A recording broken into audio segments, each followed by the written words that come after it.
Em nome do Pai, e do Filho, e do Espírito Santo. Amém.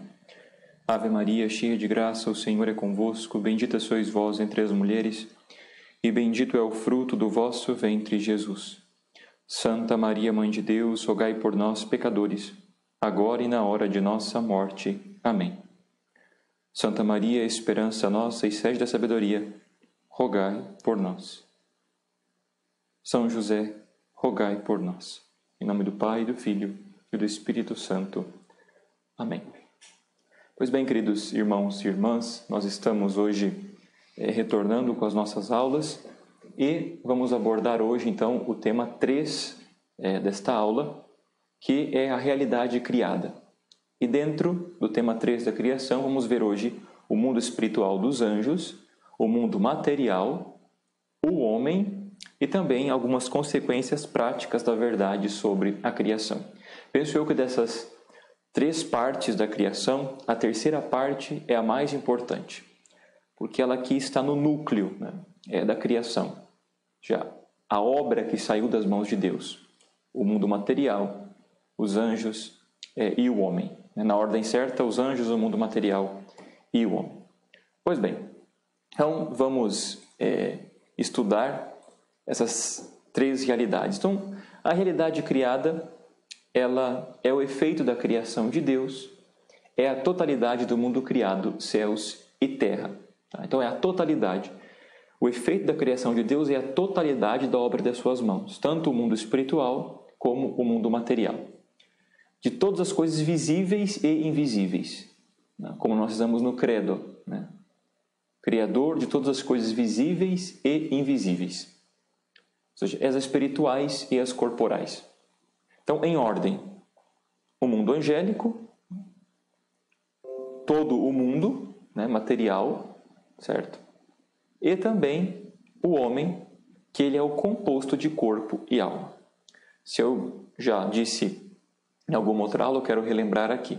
Então, como funciona, Nós olhando para o mundo criado, nós temos os anjos, vamos estudar daqui a pouco, que são espíritos puros de luz, com inteligência, com vontade, enfim. Mas não tem corpo, não faz parte, não tem matéria, não tem, seu corpo não é material, não tem um corpo material como nós. Mas olhando para a criação, nós temos os minerais, que têm existência, mas não têm vida. Olhamos para os vegetais, que têm existência e têm vida, mas não têm uma alma. Nós olhamos para os animais que têm existência, têm vida, têm uma alma sensitiva, somente, que age por instintos, os animais. E olhamos para o homem, que além de ter existência, vida, também tem alma sensitiva, ou seja, tem os seus instintos, mas possui alma intelectiva. Aquilo que os anjos têm, o espírito. Então o homem, ele é um composto da criação, ele é a síntese, melhor dizendo, da criação. Então, todo homem e a mulher são a síntese da criação, em corpo e alma. No homem e na mulher coabita o mundo material e espiritual. Então o autor nos diz assim: o cristianismo supera quer o monismo, que afirma que a matéria e o espírito se confundem, que a realidade de Deus e do mundo se identificam. Então, aqui, o monismo, o cristianismo supera o monismo, que é a realidade que a matéria e o espírito seriam confundidos, ou seja, corpo e alma, matéria e espírito estariam como que misturados em nós, e não com distinção. Corpo é uma coisa, alma é outra, porém convivem em harmonia, mas não estão misturados. Não se confundem, nós sabemos bem a distinção de cada um. E que a realidade de Deus e do mundo não se identificam, como o monismo também prega. Deus e o mundo são totalmente distintos, como nós já vimos. Deus e a sua criação são distintos, não se confundem, não se misturam. Quer o dualismo, que é o outro extremo, segundo o qual a matéria e espírito são princípios originários opostos. A matéria e o espírito, a matéria é má, o espírito é bom. As duas existiram desde sempre, não tem princípio, é eterna, e que têm o mesmo poder e se degladeiam entre si. São princípios originais opostos, o bem e o mal, também como nós já vimos. Então, nós, a partir disso, vemos a ação criadora, pertence à eternidade de Deus. Mas o efeito de tal ação está marcada pela temporalidade. Então, a ação criadora acontece em Deus que é eterno. Mas quando Deus cria, acontece um tempo, começa a existir o tempo. A revelação afirma que o mundo foi criado como um mundo com um início temporal. Ou seja, o mundo não existiu desde sempre. Existiu com o ato criador de Deus, com sua palavra, faça-se a luz. E depois, ali, naquele exato momento em que Deus faz a obra de suas mãos, a criação, começa a existir o tempo, tem um início. Quer dizer que o mundo foi criado juntamente com o tempo, o que se mostra muito congruente com a unidade do desígnio divino de se revelar na história da salvação. Então nós temos o início da criação, o início do tempo, e Deus que se revela na história deste mundo criado, no tempo deste mundo criado. E assim partimos então para o 2.1, o mundo espiritual, os anjos. Pois bem, vamos ler aqui no Catecismo o número 328, que é muito esclarecedor e penso eu que tira muita dúvida a respeito da realidade angélica. Tá? O nosso sentido aqui não é exaurir o mundo angélico, tanto é que nós não vamos fazer um tratado aqui de angiologia, pretendo fazer sim depois um outro curso só sobre angiologia, mas aqui, enquanto estamos vendo dentro do catecismo, nós vamos ver algumas pinceladas, então, do mundo angélico. Mas o número 328 do catecismo diz assim: a existência dos seres espirituais não corporais, que a Sagrada Escritura chama habitualmente de anjos, é uma verdade de fé. O testemunho da Escritura a respeito é tão claro quanto a unanimidade da tradição. Então, o que eu quero dizer com isso? O que o catecismo está querendo dizer? Que muitos hoje negam isso. Tá? Não, os anjos a gente pode acreditar ou não. Não. Os anjos fazem parte da nossa fé. É uma verdade de fé, diz o catecismo. Então não é eu acreditar ou não nos anjos.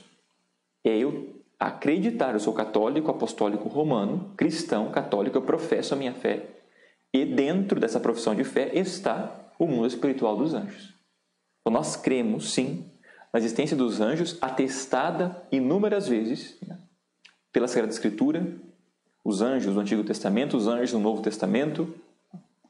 Temos várias passagens, vamos ver isso depois, mas que o catecismo nos dá certeza. É verdade de fé, os anjos existem. E qual é a função dos anjos? Bom, a função dos anjos é louvar a Deus e serem mensageiros do seu desígnio. Eu não vou aqui fazer a distinção das 7 hierarquias angélicas e dizer cada função de cada uma. Isso vamos ver depois, num curso paralelo. Mas, assim, a grosso modo, para nós que estamos iniciando as catequeses, aprendendo um pouco mais a nossa fé, a função dos anjos é louvar a Deus, ser o seu mensageiro, como Gabriel anunciou a Maria Santíssima, e também a proteção, nossos anjos da guarda. O Novo Testamento apresenta os anjos em relação a Cristo. Foram, como diz Colossenses, capítulo 6, versículo de 1 a 16, São Paulo diz, criados por Ele e para Ele. Essa relação de nosso Senhor Jesus Cristo com os anjos, e nós vemos a vida de nosso Senhor Jesus Cristo rodeada por eles. Na encarnação, quem anuncia a Virgem Santíssima, que ela será a mãe do Salvador, é um anjo. No nascimento de nosso Senhor Jesus Cristo, uma multidão de anjos está ali, anunciam aos pastores, e também ali na gruta em Belém, glória a Deus nas alturas e paz na terra aos homens por Ele amados. Os anjos que servem Jesus no deserto, logo após ter passado 40 dias, jejuando, rezando, os anjos o servem. Na tentação de nosso Senhor, o anjo que vai consolá-lo no Getsêmani. Na ascensão de nosso Senhor Jesus Cristo, na multidão dos anjos que o recebe. Nós temos anteriormente a ascensão, na ressurreição, os anjos que estão dentro do túmulo de nosso Senhor e conversam com as mulheres, com os apóstolos. a quem procurais? Aquele que vive dentre os mortos. E aguardamos então a vinda gloriosa de nosso Senhor, como Ele mesmo disse, que veremos os anjos do céu.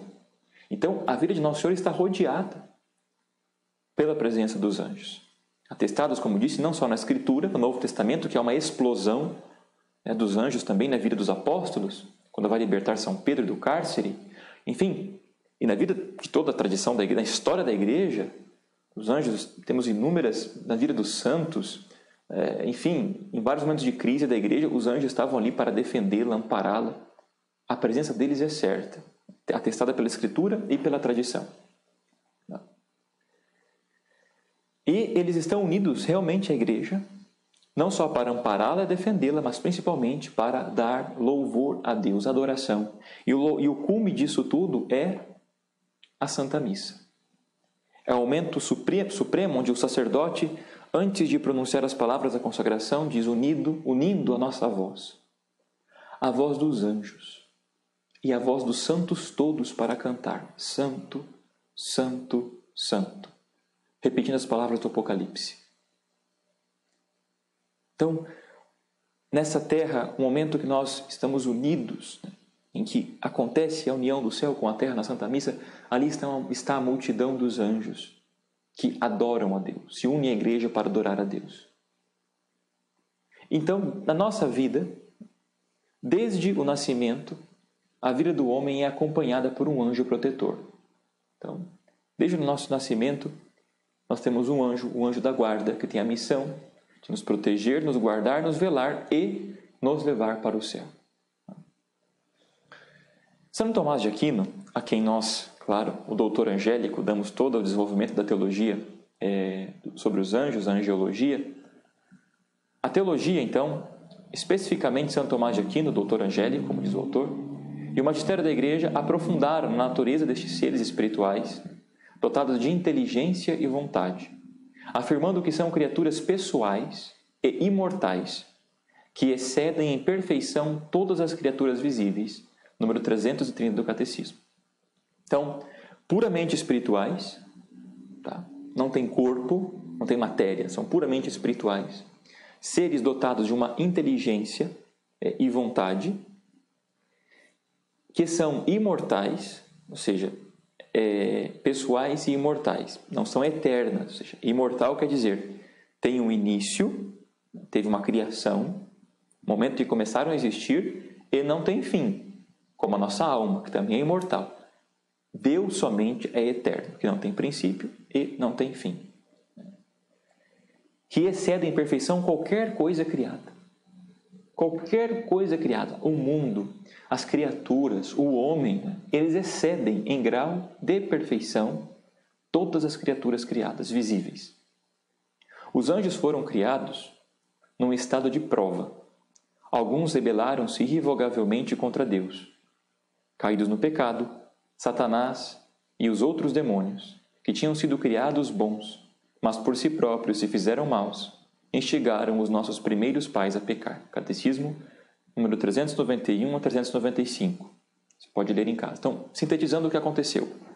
Deus criou os anjos. Mas Deus não se revelou aos anjos face a face, porque se isso acontece, como nós já vimos, não há opção de escolha. Se Deus aparece para nós como Ele é, nossa liberdade fica prejudicada, porque como nós vamos olhar para Deus face a face, aquele que é o objeto, onde nossos sentidos todos se voltam, e escolher outra coisa. Nós podemos falar assim, olhar para Deus, ver Deus e dizer, não, vou escolher outra coisa. É impossível. Então, para isso, existe a liberdade, antes de ver a Deus. E Deus, quando criou os anjos, mostrou o seu plano de salvador, o seu plano de amor. E ao mostrar que iria se encarnar na natureza humana e não na angélica, e também mostrando o seu plano de amor através da Virgem Maria, Lúcifer disse, non serviam. Aquele anjo que seria o mais perfeito, o mais glorioso, disse, não servirei. E São Miguel Arcanjo, no mesmo ato, diz, quem como Deus? E por que isso? Pelos anjos terem uma inteligência muito mais perfeita do que a nossa, que conseguem prever, olhar, ou seja, saber com certeza as consequências dos seus atos. Essa escolha se torna irrevogável. Então, quando ele decidiu alguma coisa, ele decidiu sabendo com perfeição todas as consequências, tudo o que iria acontecer. Ao contrário de nós, seres humanos, que fazemos as coisas, pecamos, nos arrependemos, né? Enfim, nós não temos claro, nossa inteligência não é perfeitíssima, mas os anjos é. E quando Lúcifer disse non serviam, São Miguel disse quem como Deus. Ele começou uma batalha no céu, uma batalha intelectual, com argumentos, com disputas, para ver, quem vai servir, por que vai servir, de que forma vai servir, por quê. E aí começou a guerra no céu. E para resumir a história, aqueles, de um lado da guerra, os que estavam do lado de Lúcifer passaram para o lado, aqueles que queriam ver a Deus, amar a Deus, e os que estavam do outro lado do ver amar a Deus passaram para o outro lado com uma disputa. Porém, este grau de afastamento da verdade, proximidade da verdade, nessa guerra, quando Deus disse basta, porque isso não durou para sempre, a decisão é irrevogável, então basta. Então, o que acontece? Nesta hierarquia de proximidade do amor de Deus e de afastamento, se criou as hierarquias angélicas. Aqueles que decidiram por Deus, mas aqueles que sempre decidiram, aqueles que estavam mais ou menos, e aqueles que estavam receosos, de última hora ali, entraram, decidiram permanecer com Deus, ali existe uma hierarquia angélica. Tanto para cima, quanto também para baixo. Os demônios também têm uma hierarquia. Isso em relação a Deus com o grau de amor a Ele, como também nós, seres humanos, o grau de santidade, mas também em relação aos demônios, em relação ao ódio. Então, resumindo a história, esta foi a guerra. E o mal, então, é uma invenção angélica. É uma invenção angélica, como nós vamos ver. Tá? Então, Satanás pecou. Tá? A origem do mal está ali, na liberdade de um anjo decaído, que escolheu não servir a Deus. Então, passamos, após essa criação dos anjos, depois, uma terça da parte das estrelas do céu caíram sobre a terra, ou seja, isso foram milhares e milhares e milhares de anjos que se decaíram, porque escolheram não amar a Deus. Então, nós temos agora o mundo material, o 2.2. Deus criou o mundo visível em toda a sua riqueza, a sua diversidade e a sua ordem. Então, toda a natureza criada, tudo que nós vemos, criou de inigualável riqueza, em uma diversidade tremenda e em uma ordem. Não podemos esquecer isso. O mundo possui ordem. E a Sagrada Escritura, então, Gênesis nos narra, simbolicamente, 6 dias de trabalho divino. Deus trabalhou 6 dias e descansou no 7º. A Igreja defende a bondade da criação, mesmo a do mundo material. E que isso tem que ficar muito claro, gente. Muito claro. O Catecismo, no número 299, diz assim: já que Deus cria com sabedoria, a criação é ordenada. Tu dispuseste tudo com medida, número e peso. Sabedoria 11:20. Ou seja, o mundo não vem do caos, vem da ordem, porque vem da sabedoria de Deus. Feita no e por meio do Verbo eterno, imagem do Deus invisível, o Cristo. A criação está destinada, dirigida ao homem, imagem de Deus, chamada a uma relação pessoal com Ele. Nossa inteligência, que participa da luz do intelecto divino, pode entender o que Deus nos diz por meio da sua criação. Sem dúvida, não sem grande esforço e no espírito de humildade e de respeito diante do Criador e de sua obra. Originada na bondade divina, a criação participa desta bondade. E Deus viu que isto era bom, muito bom. Gênesis 1:4. Pois a criação é querida por Deus como um dom dirigido ao homem, como uma herança que lhe é destinada e confiada. Repetidas vezes a Igreja teve de defender a bondade da criação inclusive do mundo material. Ou seja, o mundo é bom, o mundo não é mau, a matéria não é má. E também o Denzinger, Hühnermann, que é esse compêndio dos símbolos e definições e declarações da fé e da moral, tá? Que, como eu disse para vocês, é um compêndio, tá? Que foi organizado, e nós temos aqui, resumidamente, todas as declarações, os símbolos, definições sobre fé e moral da Igreja durante esses 2000 anos, claro, que ele vai sendo, né, acrescentado a cada nova encíclica, né? Enfim. Então, novos ensinamentos do magistério vão sendo anexados aqui. Mas eu gostaria de ler para vocês sobre o número 286 do Denzinger, que nos fala de uma carta Quam Laudabiliter a Turíbio, bispo de Astorga, no dia 21 de julho de 447. Veja o que a Igreja diz. A sexta anotação denuncia que eles dizem que o diabo nunca foi bom e que a sua natureza não é obra de Deus, mas que ele emergiu do caos e das trevas. Isso está errado. 2 pontos. A saber, porque não tem autor algum, mas é ele mesmo a substância de todo o mal, enquanto a verdadeira fé, então, o que diz? Professa que a substância de todas as criaturas, quer espiritual, quer corporal, é boa, e que não há nenhuma natureza no mal, pois Deus, que é criador de todas as coisas, não fez nada que não fosse bom. Então, Lúcifer foi criado bom, certo? Ele decidiu livremente não amar a Deus. Daí se segue também que o diabo seria bom se permanecesse no seu estado em que foi feito. Mas, porque usou mal sua excelência natural e não permaneceu na verdade, não passou para uma substância contrária, mas desligou-se do sumo bem a qual devia aderir. Assim como os mesmos que afirmam tais coisas caem da verdade na falsidade e acusam a natureza daquilo em que por própria vontade cometem falta e são condenados por causa de sua voluntária perversidade. De qualquer modo, o mal estará neles, e o mal mesmo não será a substância, mas castigo para a substância. Então, o que acontece? Como diz a Igreja, não é que ele foi criado mal, ele foi criado bom e se afastou do sumo bem ao qual devia aderir. E assim, essa figura horrenda de Satanás, dos seus anjos, dos demônios, é uma figura de afastamento da verdade. Ou seja, quando você afasta uma coisa do calor, ela vai se tornando gélida, né? Mais gélida, mais gélida, mais gélida. Não é que ele é intrinsecamente mal, tá? Ele não é mal, não. Ele se afastou do sumo bem, da bondade de Deus, e ficou mal. Ficou causador da perversidade. Enfim, então, desse rompimento com a bondade, com Deus, que é o pecado. Então, pela própria criação, as coisas estão dotadas de firmeza, verdade e bondade próprias de uma ordem. E aí nós vemos o Deus uno e trino, numa firmeza, certo?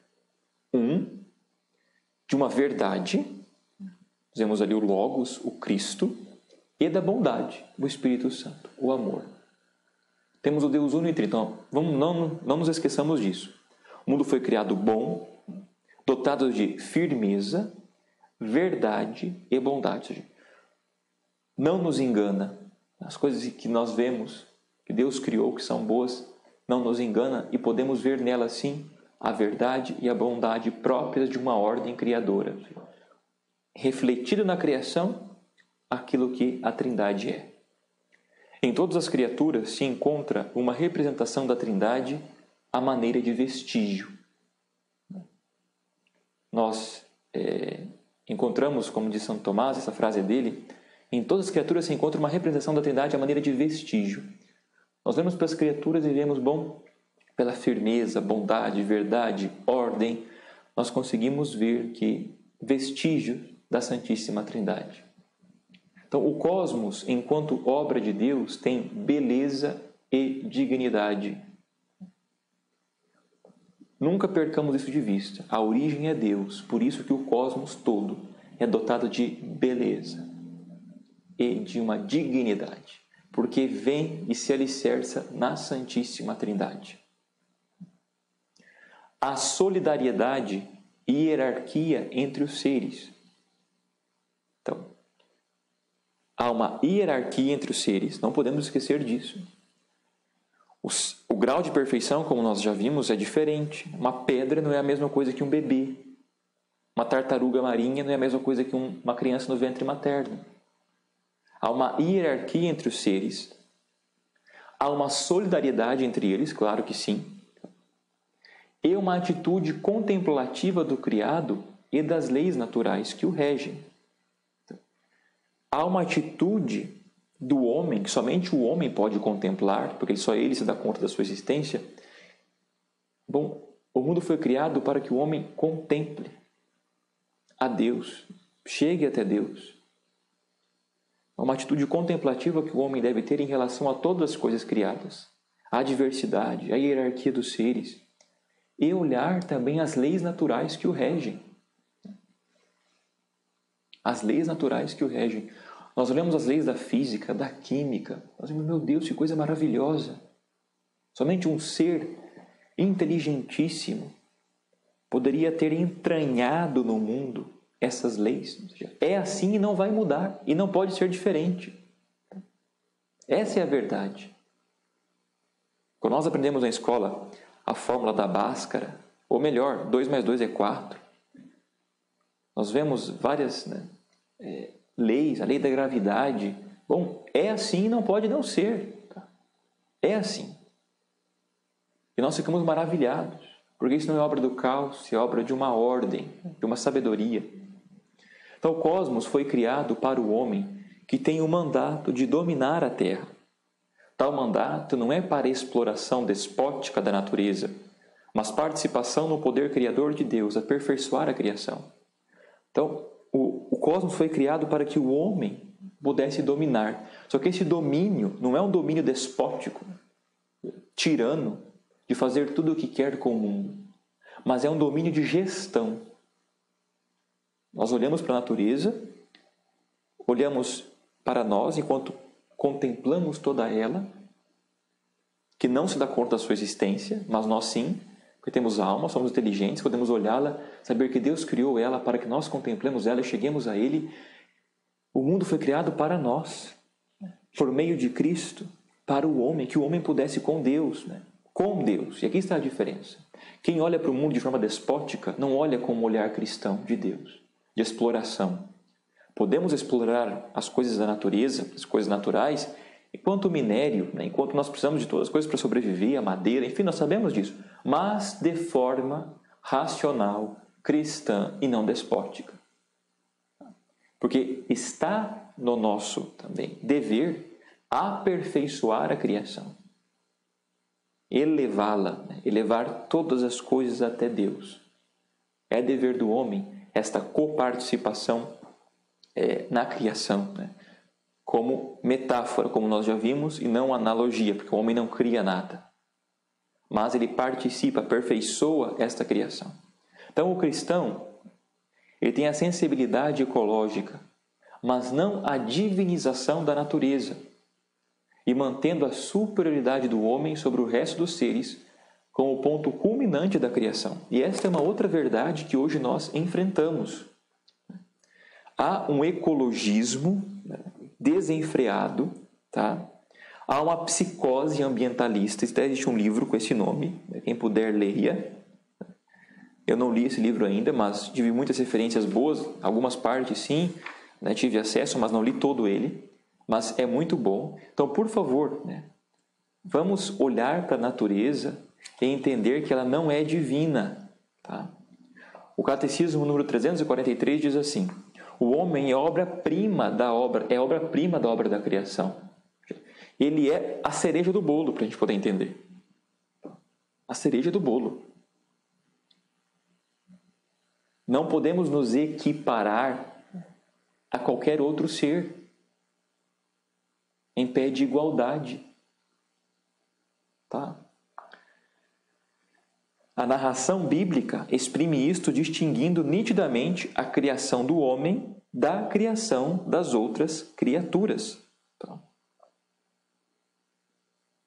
Então nós temos o hino belíssimo de São Francisco, o Catecismo traz aqui, né? Pela irmã água, né? A irmã terra. Tá? Ele trata como irmã, tá? Essa história de mãe, né? A mãe terra, isso pelo amor de Deus, tá? A mãe terra não nos gerou. Não nos gerou. Nós vamos ver agora na parte do homem como que foi a nossa geração. Estamos vendo a parte da natureza criada. Então, pelo amor de Deus, o cristão ele tem uma sensibilidade ecológica, claro, né? O Papa Francisco tem insistido tanto nisso. Nós temos isso. Mas nós não divinizamos a natureza, de forma alguma. Nós temos hierarquia na obra criada.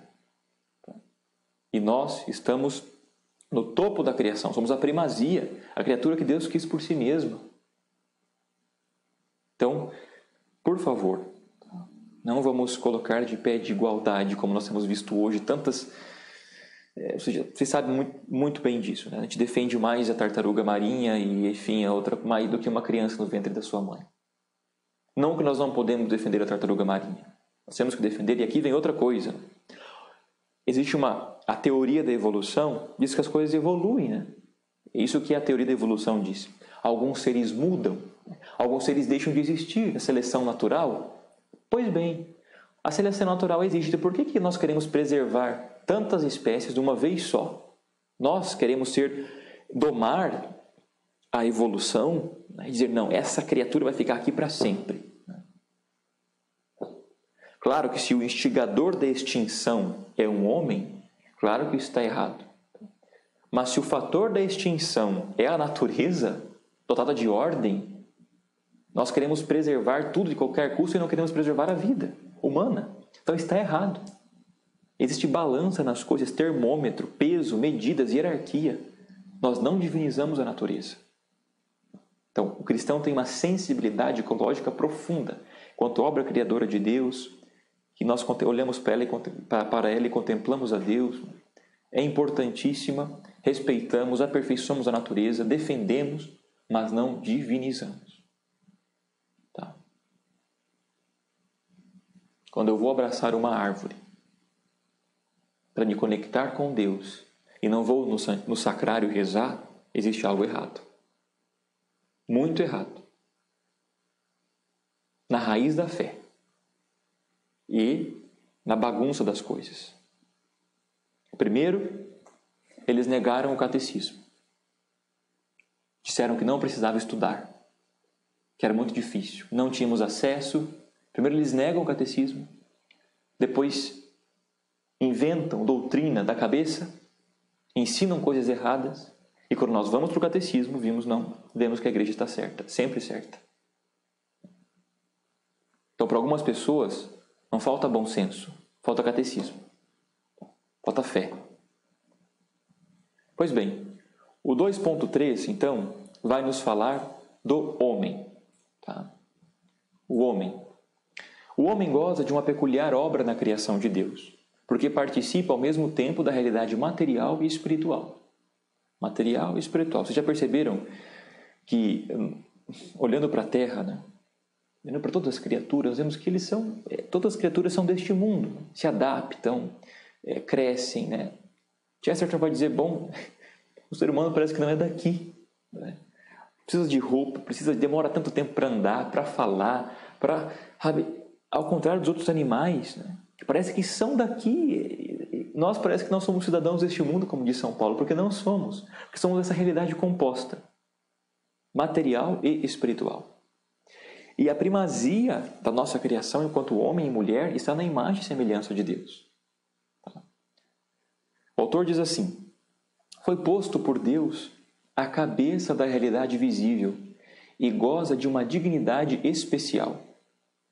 Pois de todas as criaturas visíveis, só o homem é capaz de conhecer e amar o seu Criador. É a única criatura sobre a terra que Deus quis por si mesma. Só ele é chamado a partilhar pelo conhecimento e pelo amor a vida de Deus. Com este fim foi criado e tal razão é fundamental da sua dignidade. Catecismo número 356, ou também nos parágrafos 1701 e 1703. Então, só nós nos damos conta da nossa existência, porque temos inteligência, temos alma. Só nós podemos amar Deus de volta. porque temos liberdade. Então, o homem é isto que nos faz a imagem e semelhança de Deus. Nossa inteligência, nossa liberdade, nossa vontade, em de nos voltarmos para Ele. Só nós podemos voltar a Ele, amar Ele de volta, nos dar conta da nossa existência. É a única criatura que Ele quis por si mesmo. Então, homem e mulher, a sua complementariedade, gozam da mesma dignidade de pessoa. Homem e mulher que são diferentes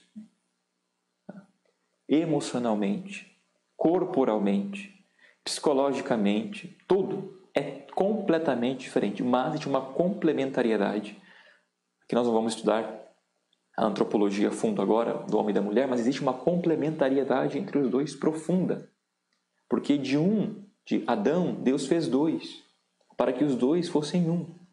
Então existe uma complementariedade e mesma dignidade, e não igualdade. O homem não é igual à mulher. Ele é diferente. A mulher tem coisas totalmente diferentes do homem, e o homem tem coisas totalmente diferentes da mulher. Eles não são iguais, mas a sua dignidade sim é igual. Nenhum é maior, nenhum é menor. Homem e mulher, à sua maneira, possuem a mesma dignidade humana, porque são pessoas.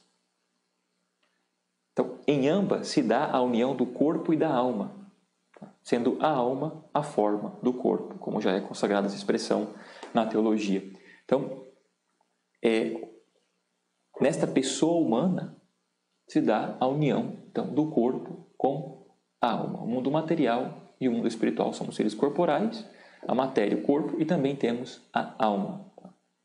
Por ser espiritual, a alma é criada de modo imediato por Deus e não produzida pelos pais.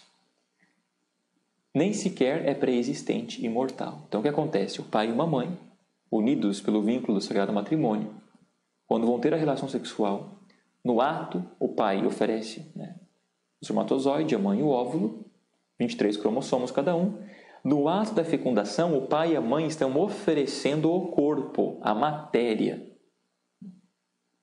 E Deus, no instante da fecundação, como ensina a nossa fé, cria uma alma do nada.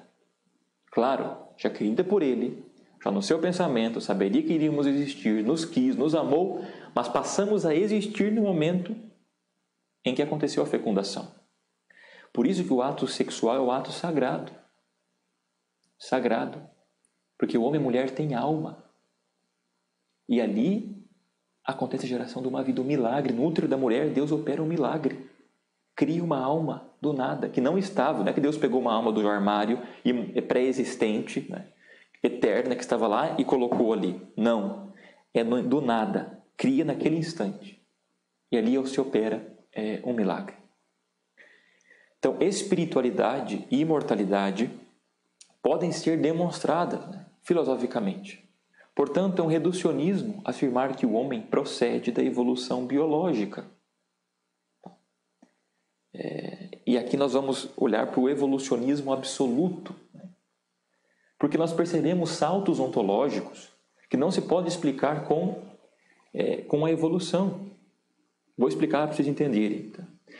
A evolução absoluta, sem Deus, sem nada, olhando para o homem, que vai evoluindo, existem saltos ontológicos que não são explicáveis pela evolução. Como é que você explica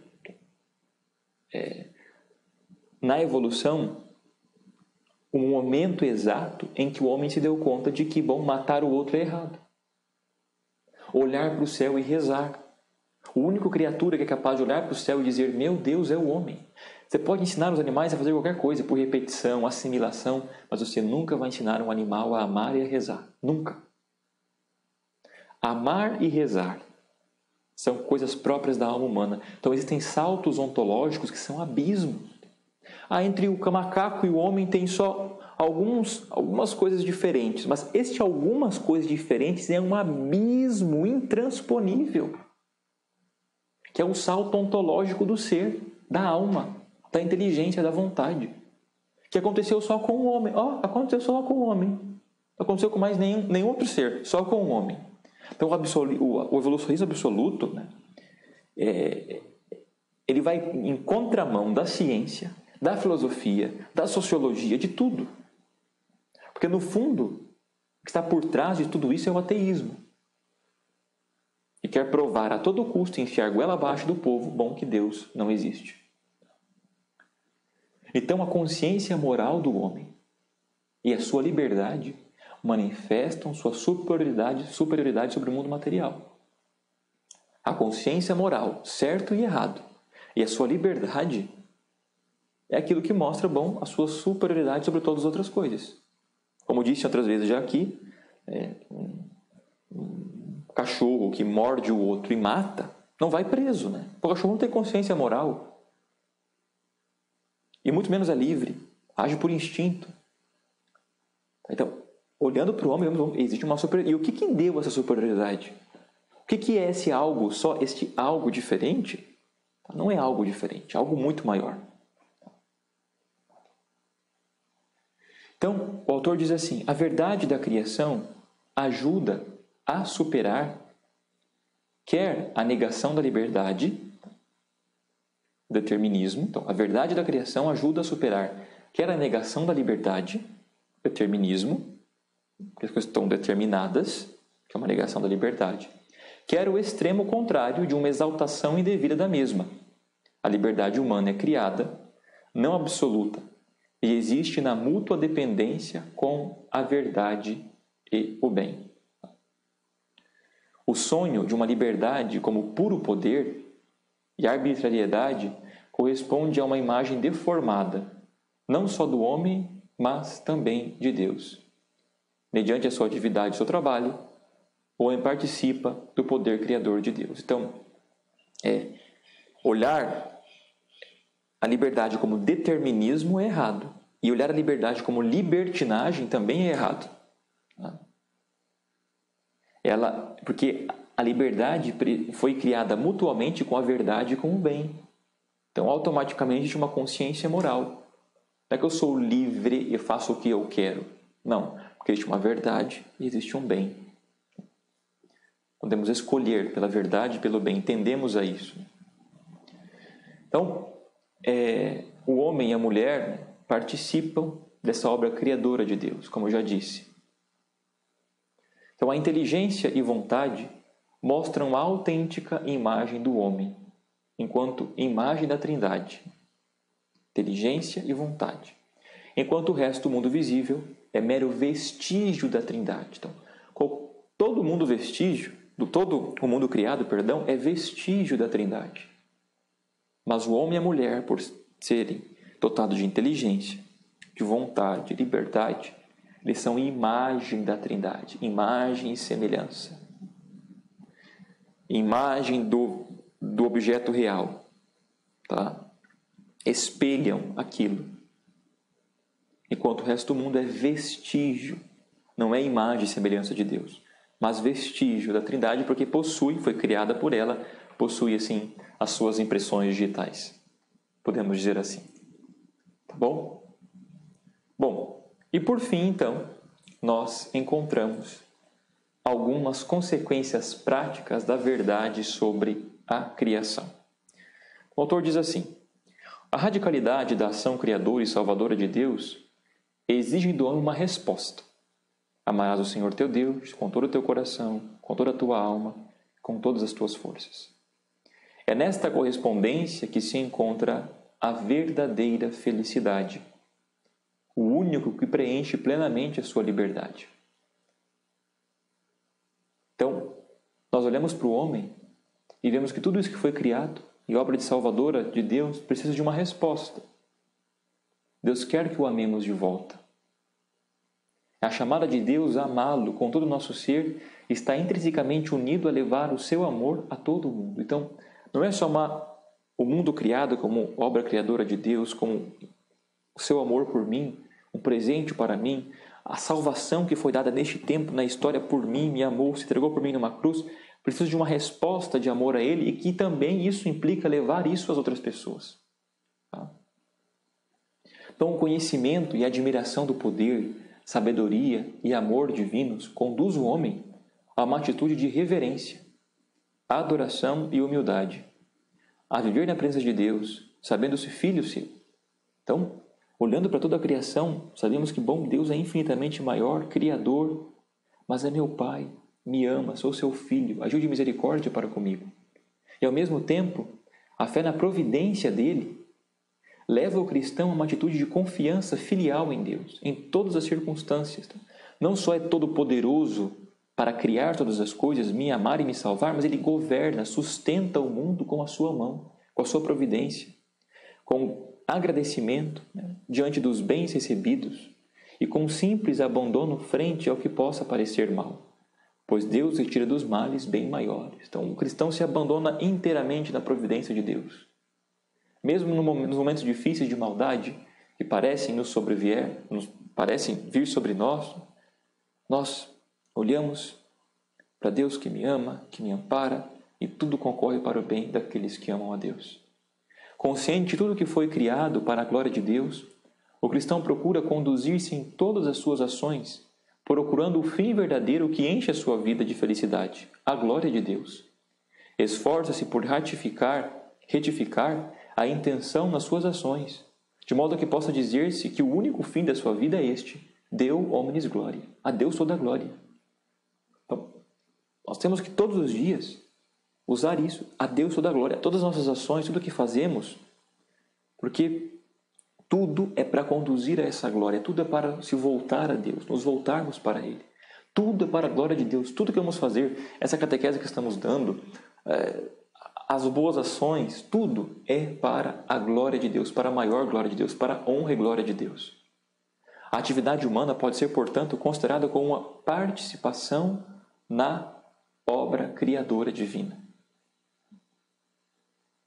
A grandeza e beleza das criaturas suscita nas pessoas admiração e desperta nelas a questão sobre a origem e o destino do mundo e do homem, fazendo-se entrever a realidade do seu Criador. Então nós temos esse papel de onde nós estamos, o nosso trabalho, a atividade humana, ela é participante dessa obra criadora de Deus. Você no seu trabalho, você que realiza, não sei, você que é seminarista, você que é pai de família, que é advogado, empresário, médico, agricultor, dentista, qualquer profissão, não importa, qualquer uma, não importa se você recolhe o lixo da sua cidade ou se você é um empresário, não importa. O que vai importar é a forma como você faz o seu trabalho, oferecendo a Deus, fazendo bem feito, dando glória a Deus, elevando a criação, aperfeiçoando a criação, entregando tudo nas mãos de Deus. E este é um motivo muito importante quando nós olhamos a criação e vemos a beleza, a bondade e a verdade, para usar isso como meio de evangelização. E num diálogo, não só com os não cristãos, com os não crentes, com outras religiões, que também percebem isso no mundo e podemos usar isso como meio de diálogo, mas da mesma forma entre nós. Porque essa verdade partilha e participa, e é a base da afirmação da pessoa humana entre nós cristãos. Então a criação é sempre um ponto bom, tanto do diálogo interreligioso, para falar sobre as religiões, como meio de diálogo, como também um diálogo ecumênico entre os cristãos. Porque está na raiz da criação a pessoa humana, a dignidade da pessoa humana, feita imagem e semelhança de Deus. Bom? Então, eu sei que essa aula foi um pouco mais demorada, 50 minutos, mas é que vocês sabem que aqui está mais ou menos a síntese de tudo, tá? Que está, assim, de forma espremida, a teologia da criação. Okay? Quem tiver alguma dúvida, por favor, deixe nos comentários, tá bom? Deixem ali, eu vou responder na medida do possível. Não esquece de compartilhar esse vídeo, dar o seu like, se inscrever no canal, falar para os seus amigos, para que mais pessoas possam ver essas aulas e também ter acesso em tudo à nossa fé católica e saber defender a sua fé. Tá bom? E para conhecer e amar mais a Deus e dar glória a Ele. Tá bom? Deus abençoe você e nos vemos na próxima aula. Em nome do Pai, e do Filho, e do Espírito Santo. Amém.